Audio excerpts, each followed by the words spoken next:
Hello, I'm Dr. Maurie Markman from City of Hope, and I wanted to briefly present what are called the final analysis of overall survival for the LACC trial.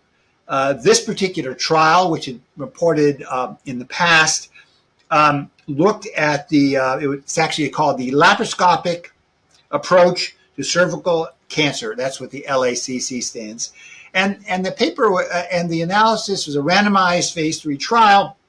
It was a non-inferiority trial that was designed to demonstrate the clinical utility of a laparoscopic approach.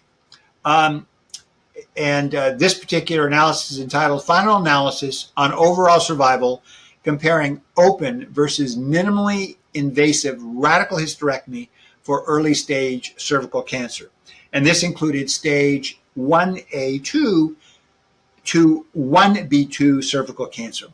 Again, I think many of you, perhaps most of you, know what the prior results of this study, which were focused on progression-free survival, demonstrated, and that is that women who underwent the laparoscopic approach had experienced an inferior progression-free survival. And what we are looking at here are the final survival data.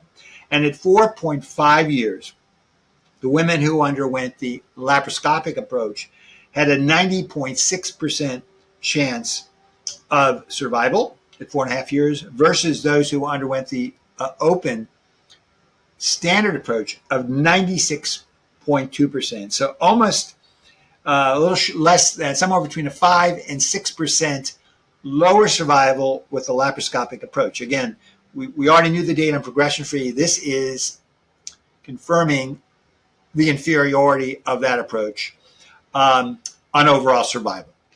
I think it's, again, a sobering lesson, and hopefully one that has been learned, is that when you're talking about innovative approaches,